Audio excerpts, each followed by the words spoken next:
Welcome back to the Imaginary Gallery. This is TJ, your host. We're delving further into the narcissist's bag of tricks, referencing Robert D. Hare's book, Without Conscience, The Disturbing World of the Psychopaths Among Us, which many of the concepts apply to the other creatures in the Cluster B category. We previously covered the different parts of the psychopathy checklist, and now Dr. Hare's moved into the subject of internal controls, the missing piece, indicating there's something missing. He states that ever since that movie, The Silence of the Lambs, reporters and television interviewers have been asking this author if Hannibal Lecter the cannibal, who is both a brilliant psychiatrist and a cannibalistic murderer, provides us with an accurate picture of the psychopath. Clearly, as portrayed, Dr. Lecter has many of the characteristics of the psychopath, such as egocentricity, grandiosity, being callous, manipulative, and remorseless. But he also seems more than a bit crazy.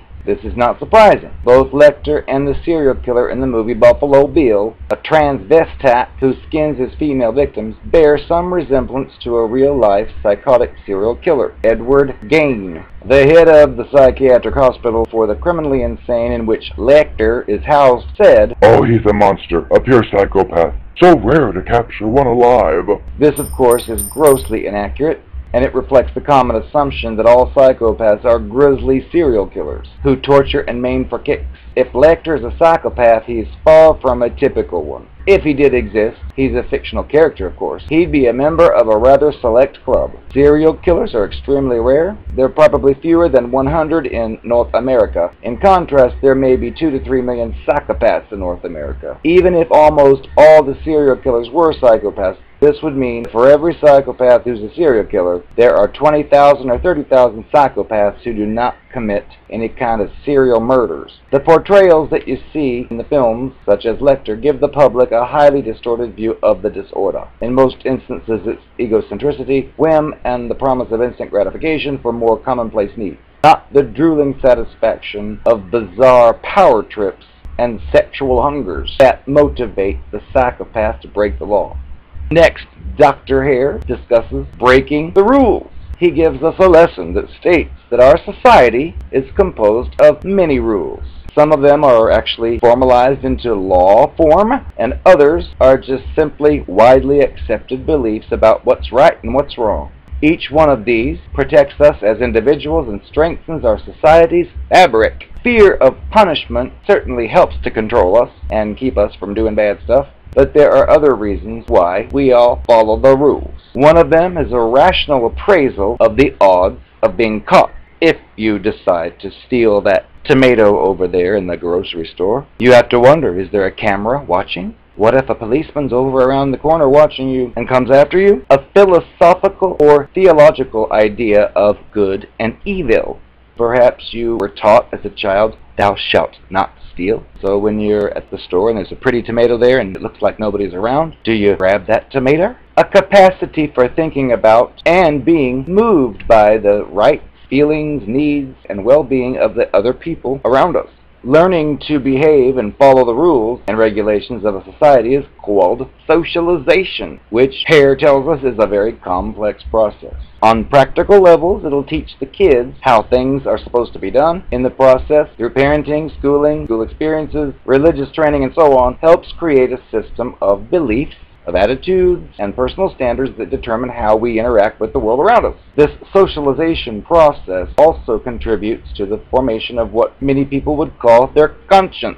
The pesky inner voice that helps us resist temptation tells us not to grab that tomato and to feel guilty when we don't. So you do take the tomato and then you feel guilty about it. Together, this inner voice and the internalized norms and rules of our society act as an inner policeman in our own heads, regulating our behavior even when there's no external source of authority, like a policeman watching or a security person. Also, if there's no law against what you're contemplating doing, or regulates us based on the perception we have about ourselves and what others expect from us. It's not an overstatement to say that our internal controls make our society work.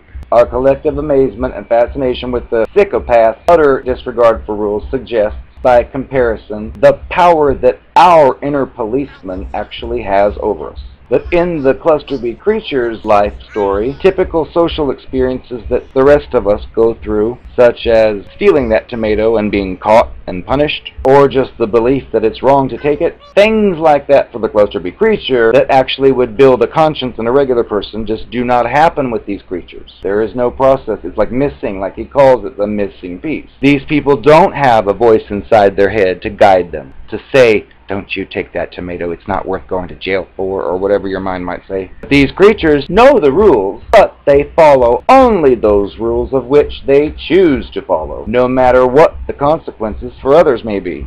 They have little resistance to temptation, and their transgressions do not create any kind of guilt. Without the shackles of a nagging conscience, they feel free to satisfy all their needs and wants and do whatever they think they can get away with. Any antisocial act, which could be petty theft or a bloody murder, becomes possible. Dr. Hare says that we don't know why the conscience of these creatures, if it exists at all, is so weak. However, we can make some reasonable guesses. Guess number one is that these creatures have little aptitude for experiencing the emotional responses, fear and anxiety, that are mainsprings of conscience.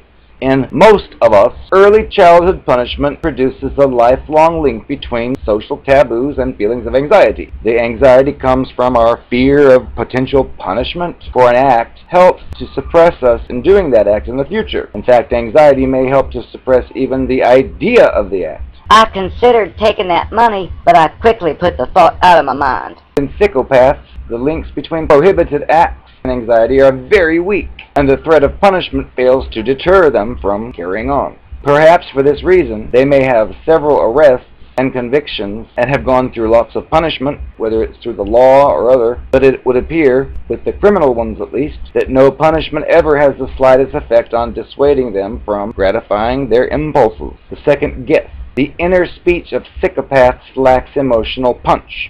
Our conscience depends not only on the ability to imagine consequences of what might happen when we talk to ourselves. Soviet psychologist A.R. Luria, for example, has shown that internalized speech, which is our inner voice, is playing a crucial part in regulating people's behaviors.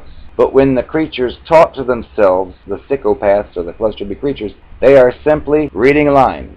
For example, one particular man he tells a story about had attempted to rape his girlfriend's roommate, and he's stating that a regular person may think to themselves, Damn, if I do this, there'll be hell to pay. I might get AIDS. She might get pregnant. My girlfriend will kill me. But if these thoughts did run through its mind, they would have had about the same emotional impact on it if it had thought, maybe I'll watch the ball game tonight. So it never seriously considered the effect of its self-gratifying behavior on any of the people that were involved, including itself. Guess number 3. These creatures have a weak capacity for mentally picturing the consequences of their behavior.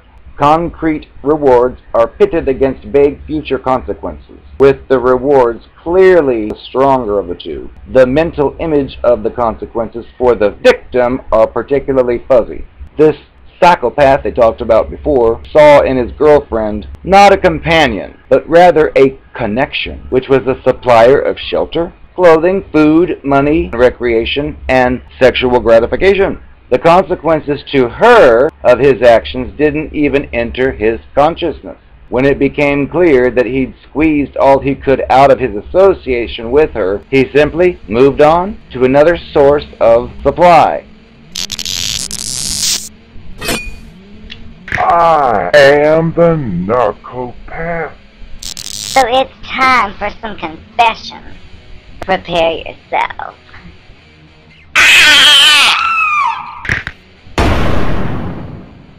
You probably wonder why we lasted so long. I'll tell you one of my secrets. My favorite game is projection. If we're dating, and I'm using you for something you've got, and I catch on to the fact that you start to question things, which tells me that you think that maybe I might be using you for things, well, I quickly head you off at the pass, and I say, are you sure you're not using me just because I'm so pretty?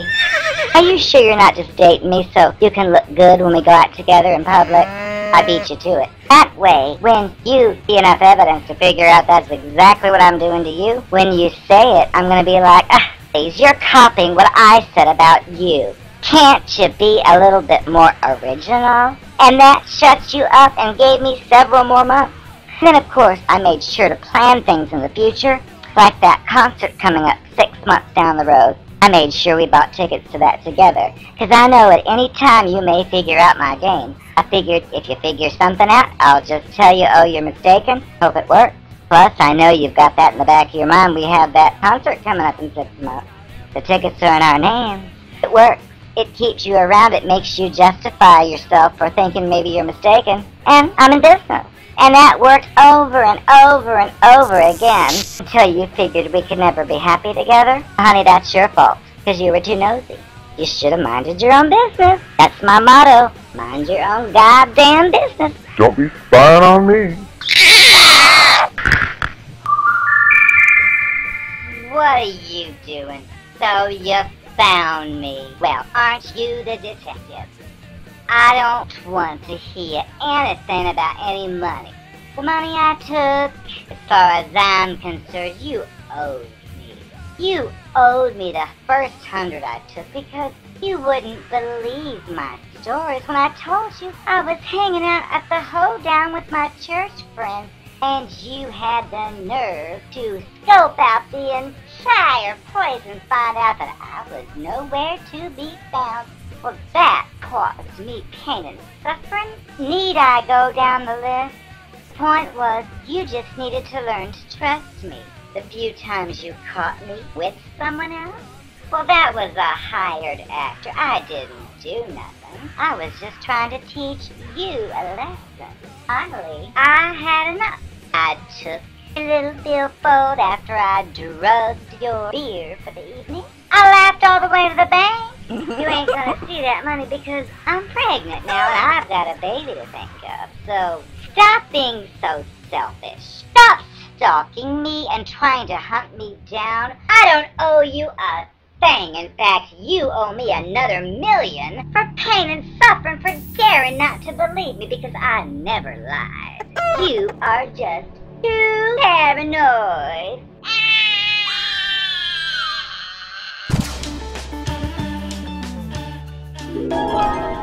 There were worse things I could do than go with a boy or two.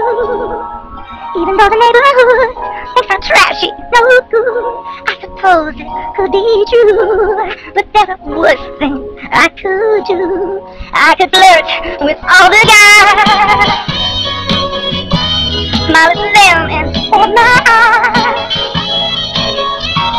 press against them, make me dance, make me think that there's a chance.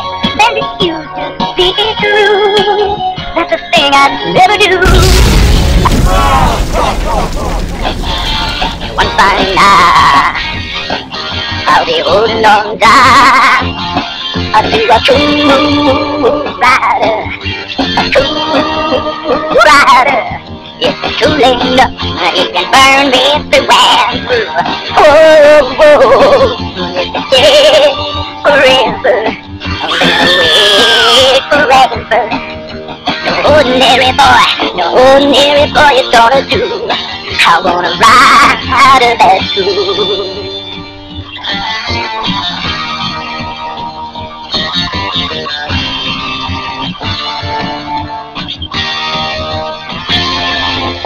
To you. That's the way it's gonna be, and that's the way that I feel. I want a whole lot more than the bullet dose I would kill on me. Give me a black motorcycle with some man blowing out of the beast. Move aside, 'cause I'm gonna ride with a cool rider, a cool rider. If it's too late enough, it can burn with the rain. Oh, oh, if it's dead forever, then wait forever. No ordinary boy is gonna do. I wanna ride that too.